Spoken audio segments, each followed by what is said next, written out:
This episode is brought to you by Roon. Roon 1.8 is an immersive new music experience featuring a new look, new intelligence, and new features designed for music fanatics. Click the link in the description box below for more information. So when SVS last month announced its new streaming active loudspeaker called the Prime Wireless Pro, I jumped at the chance for a review sample. But last year, SVS also introduced a micro subwoofer called the Micro 3000. So I asked SVS if they would also send me one of those. Yes, they would. So I have one of those here as well. And that's mainly, I say mainly, what we're going to talk about today. However, we're also going to go off in all sorts of weird and wonderful directions. So this video is mainly about the SVS Micro 3000 subwoofer, but it's also about many other different things.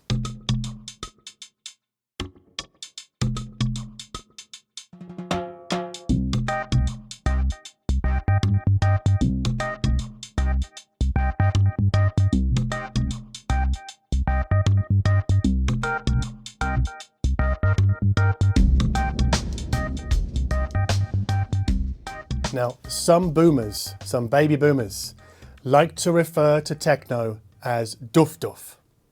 Really what they're referring to is the very low bass content in that music.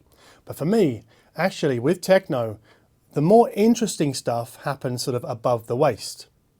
However, when it comes to dub music, so whether it be rhythm and sound or Jamaican dub, really the bedrock of that music is low bass. So I can do without low bass when listening to techno, but I can't when I'm listening to dub. And one of my recent finds is it's about 4 or 5 year old album from Lee Scratch Perry, which is excellent Jamaican dub, but it's kind of remixed with a twist. So I think it's done in collaboration with an artist called Double Standard. It's absolutely superb. But I need the low bass when I'm listening to that album. And so that's one of the reasons why I was pretty keen to get the SVS 3000 micro subwoofer. And obviously we cannot talk about this SVS sub without talking about the KEF KC62, which is the subwoofer that really turned me on to the whole category of subwoofers. Well, mainly micro subwoofers, because I think it was the KEF's tidy and small form factor that made me think, oh yeah, I could definitely integrate one of those in my apartment visually. So I wanted to have a look at the SVS, but in the context of the KC62. The context is important because it allows us to do, yes, you've guessed it, side-by-side comparisons. So the first thing is that the SVS is slightly larger than the KC62. But like the KEF, its drivers are side-firing, although they are a bit bigger. They're 20 centimeters in diameter on the SVS. And they are powered by an 800 watt Class D amplifier. Whereas the KEF gives us side-firing drivers, but with force cancellation. You have to see my KC62 review for details on that. But the drivers on the KEF are a little bit smaller, 16.3 centimeters, and they're powered by a 1000 watt amplifier. This information is for people who care about the numbers, the technical details.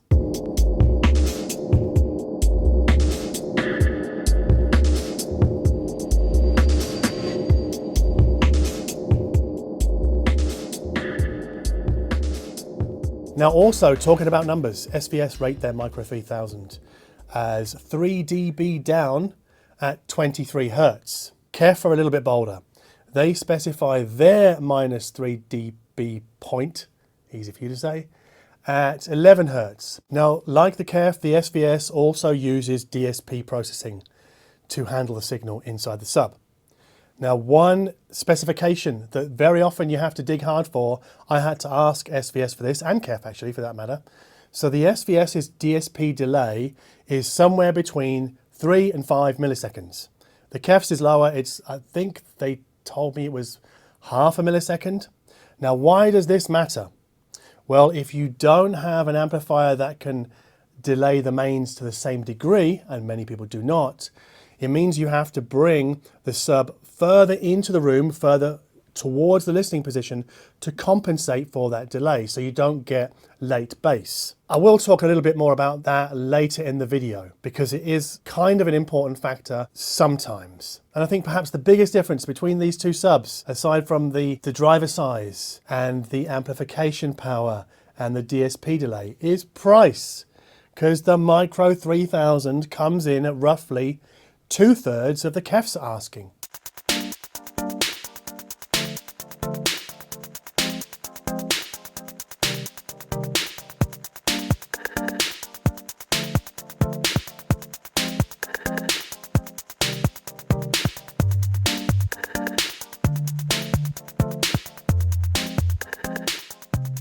Now, if you ask me which one I think looks better, I would say the KEF. I just think it looks like a more futuristic design. I would say the SVS is more traditional. The grills on the side of the speaker are designed not to vibrate during playback, but you can't take them off. I would also add this, is if you're a manufacturer, right, and you're sending a review unit to somebody who makes YouTube videos, like me, don't send them high gloss black. I'm not grumbling with SVS here, but generally speaking, if you're a manufacturer, don't send out high gloss black because it's super reflective. And in this case, it makes all AF's job much harder because you have to film it so you don't pick up weird things in the room reflected in the high gloss surface of the device. But I'm not personally a fan of high gloss black either for the similar kind of reasons. I much prefer the white. So SVS do make a high gloss white for this sub. I think that would bring it closer to the looks of the KEF, but I still think the KEF went out in the sort of looks department. And looks are important because the sub has to sit on the floor, generally in plain sight, just like our loudspeakers. And I classify these kinds of things as audio furniture. The Micro 3000 doesn't have the KC62's high-level speaker inputs. Neither does it have the high-pass filtered RCA outputs on the back if you want to go back into a power amplifier. Another difference, on the back of the KC62, we have turnable knobs and proper sort of hard kind of flick switches, if you like. They're really much more tactile than what we get on the back of the SVS, which is a bunch of press button switches. So we can change crossover point, gain, and phase, but we have to use those press button switches in tandem with, I guess, like an LED display. The thing is, I had never actually touched a single one of those buttons until we were actually filming this video today, because this is the big thing actually, is that the SVS comes with an app. The app pairs over Bluetooth with the subwoofer. The connection between the app or the phone and the sub has been rock solid, absolutely rock solid. Not had an issue with it at all, not like with the clip speakers we did a few weeks ago. And it allows us to do things from the comfort of the chair that we just cannot do with the KC62 from KEF. So being able to change things like gain, the low pass frequency, the phase, the polarity, and crossover slope type, all from the listening position when you're setting up a subwoofer is just absolutely fantastic. So you don't have to kind of sit down and listen, go, okay, all right about that, and then you get up again, go to the back of the sub, make some changes to the switches on the back of the sub, then sit back down again, listen. No. You can do it all from the app, configuring the SVS subwoofer from the listening position.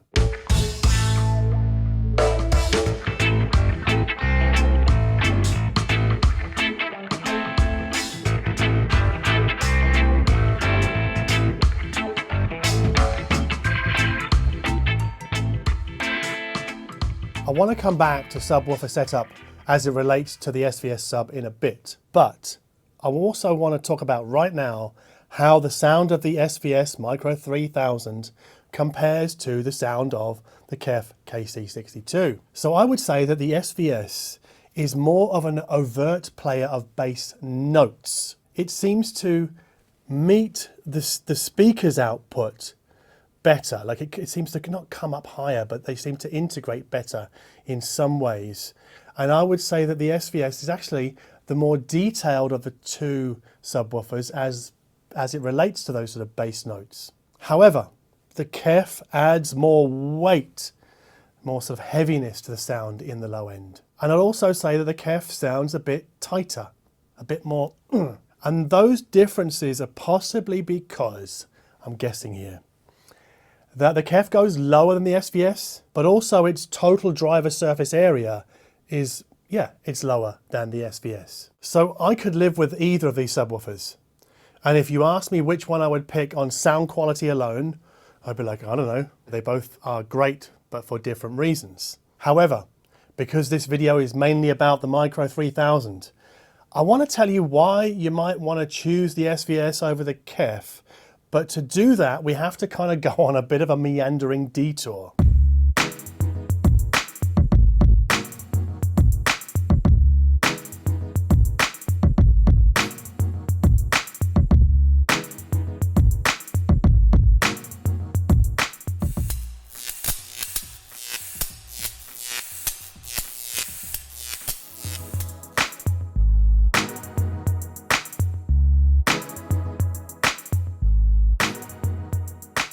I want to start with showing you what I think has been one of my favorite setups of the last couple of years. That doesn't mean best. For example, my favorite fruit is the strawberry. Does that make it the best fruit? So we start our system building with the Lumina II from Sonus Faber. This is a little two-way mini monitor. You can see them behind me. And they have a little bit of a lift at around 10K, which I think adds to the discernibility of dialogue when watching movies, but it also really adds to the excitement of music when you're listening to sort of rock music and rock and roll music. And it does this, bizarrely, without riding one's nerves. Now, as you might expect, because the Sonus Faber don't go all that low in the bass, you're going to need to add a subwoofer to get full range or close to its sound. So for the past 12 months or so, I've been adding the KEF KC62 to that system.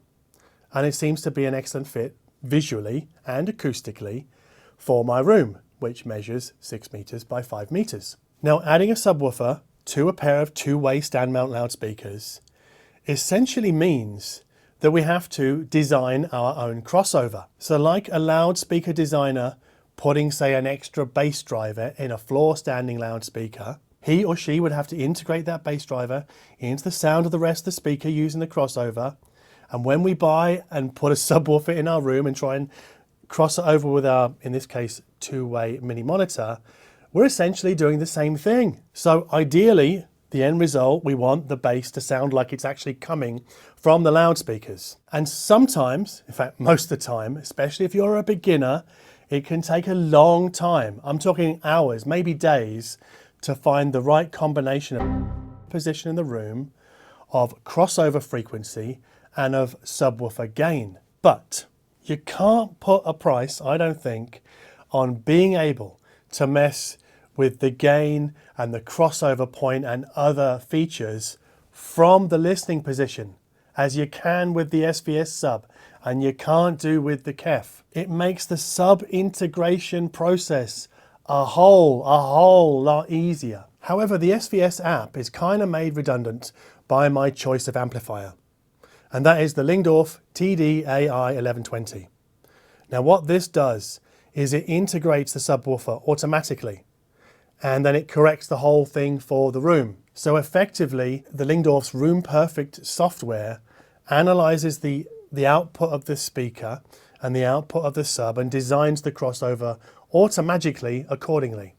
And it does so with a very easy to use wizard-driven process. I love it. It's super simple. The only thing that I had to add to the Lyngdorf's software setup was to plug in the millisecond delay of the sub so that I could delay the mains by the same amount.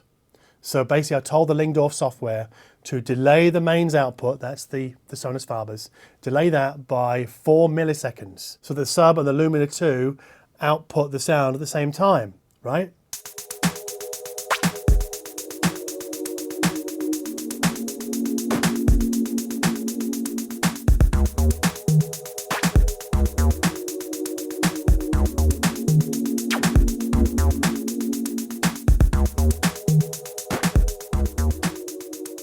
Now the great thing about the Lyngdorf is we can go even further with customizing its sound. So it has a parametric EQ built in. So essentially what you can do, and what I did, was I set up a piece of software called Room EQ Wizard on my computer. Now this is free software. Anybody can use it, but you do need to have a room measurement mic to plug into your computer to measure the sound of the room. I use a Umik, it's calibrated. This video is not a beginner's guide to Roon, and I'm not going to do that. There are plenty of tutorials out there on the net about how to use Room EQ Wizard, also known as Roon.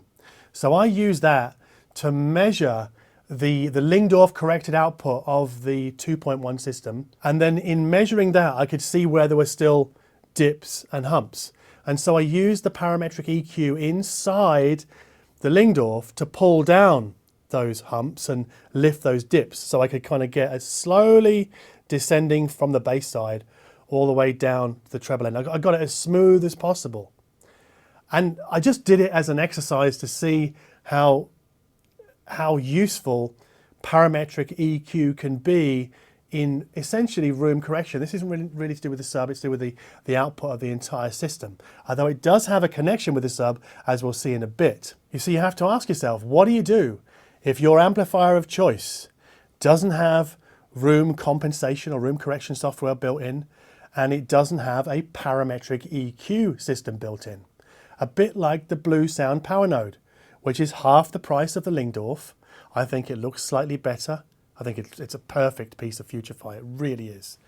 It does have its own bass management system in that what it will do is you tell it where to put the crossover point between your two-way mains and your subwoofer, and it will high pass the mains, low pass the sub.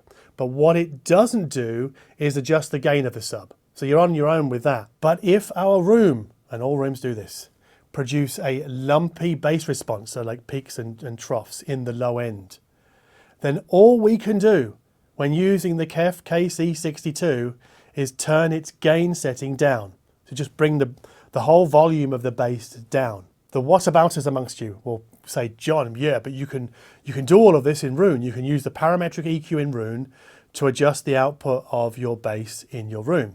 Yes, you can. But that means that we only adjust the output of Roon streaming. I want a way of adjusting the frequency response of the bass in my room without excluding certain playback systems like my TV and my Plattenspieler. And it's not just my turntable and my HDMI input. It's also Tidal Connect, which the Powernode does. It's also Spotify Connect, which the Powernode does.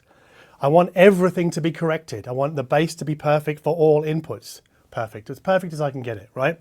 Now this is the great thing about this SVS Micro 3000 sub, is that SVS have put a 3-band parametric EQ system into the sub.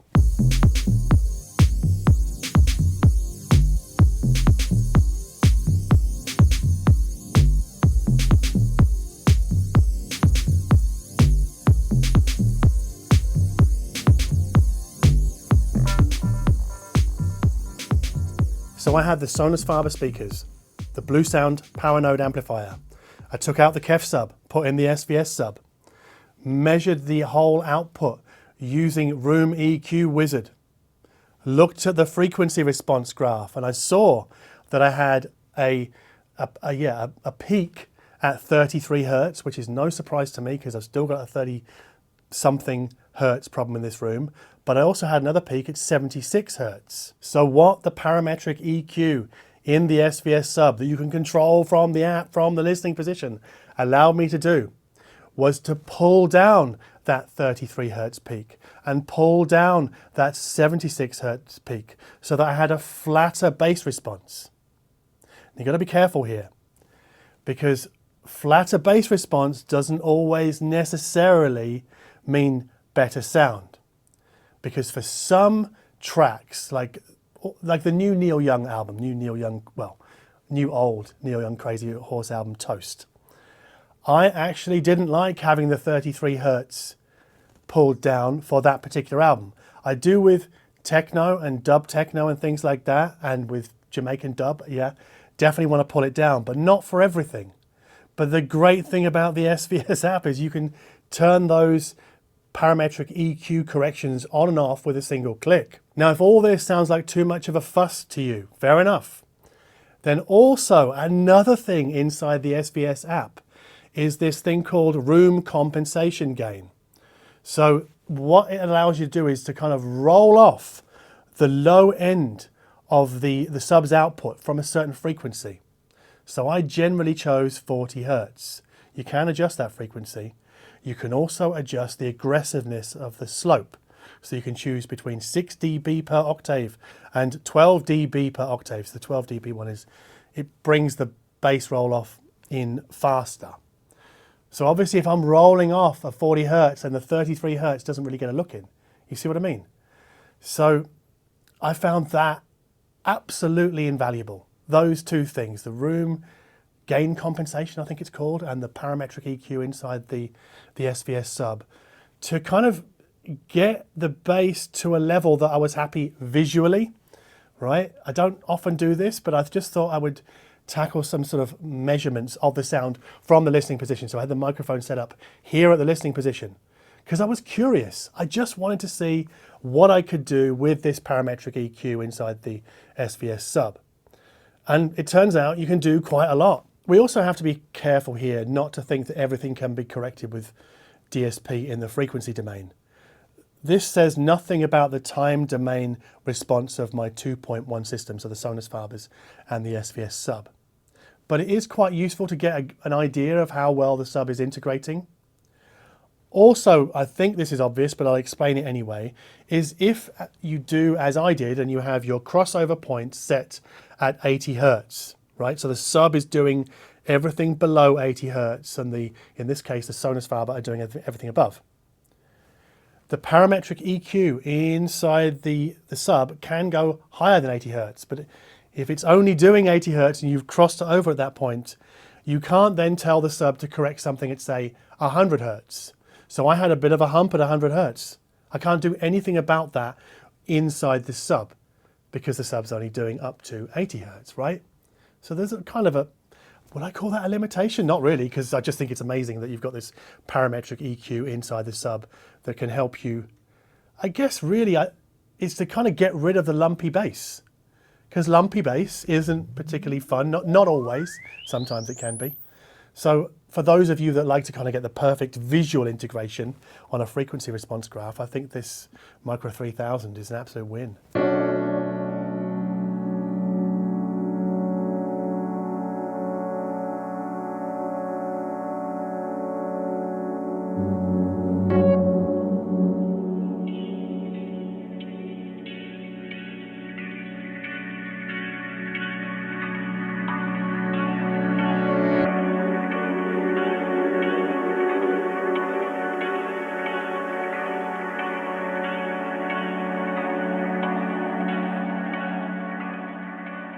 I prefer the look and the sound of the KEF KC62 when I've got the Lyngdorf amplifier in play, doing the subwoofer integration, the room correction and all that stuff. But I realise that most people won't have a Lyngdorf. And I guess this is the spicy finding, is that I tend to prefer the SVS subwoofer when I'm integrating it with the Bluesound Powernode. It just seems to be a bit punchier in its attack, or maybe what it is the Bluesound amp itself is a bit punchier than the Lyngdorf, if we're just comparing amp to amp, no software smarts involved. And I think the SVS is slightly more dynamic, punch, meshes better with the Bluesound Powernode's better microdynamic punch. I think that's what's going on here. But also, being able to adjust the SVS's output from the listening position using its app is absolutely bloody fantastic. And then having those power user features that actually aren't at all that intimidating. Probably the most intimidating thing I've suggested today is using Room EQ Wizard software with a proper room measurement mic to really to see what's going on in your room measurement wise, and to see how you can use the SVS's software smarts inside the sub to smooth the bass response if you want to. So for beginners looking for a much easier subwoofer setup process, I'd say that the SVS sub here is the clearer choice. But it's not just beginners. Power users who are used to using Room EQ Wizard and want to correct the sub's output for all input sources. So not just Roon, but also Tidal Connect, Spotify Connect, HDMI, vinyl system. Wanting to correct those and have a satisfactory bass integration and output. Again, I would say that the SVS's software smarts make it possibly the better choice. Yeah. Once again, for the whatabouters, please understand that everything I did, everything I tried, I put in this video. And if it's not in the video, I didn't do it. So if you're thinking, what about this? The answer is, I didn't do it. I'm sorry, I didn't. Or I don't have it. Or I did, yeah, just didn't do it. So if you can live with that, if you're okay with that, and you found this video at all interesting, I know it went all over the map, then please hit the like button down below. If you like my attitude towards high-end audio in that, well, I guess in videos like this, it could have been a fairly dry video about the Micro 3000 from SVS. But I really wanted to put it in context, not just with the KC62, but with the amplifiers you might use to integrate that sub and also bring in a little bit of measurement information, right? So yeah, if you dig all of that, then please consider subscribing to this channel. And as always, thank you ever so much for watching. For this little investigation, I pulled out again my Rega Planar 8 turntable with an Ortofon 2M black cartridge on it. And recently I bought an i5 Zen Phono stage. It's about 180 euros, right? It's really solidly well made. It feels heavy. You knock on the top, it feels substantial. It's quite an understated looking piece. I love it. But for 180 euros, it sounds bloody fantastic. And you might think, okay, well, that's a very modest phono stage, John, for your Rega turntable, and you'd be right. However, with the Bluesound Powernode, the Lumina II loudspeakers, the SVS Micro 3000 subwoofer, playing vinyl through this system gives me more low-end kick than I hear from streaming the same song through the same system.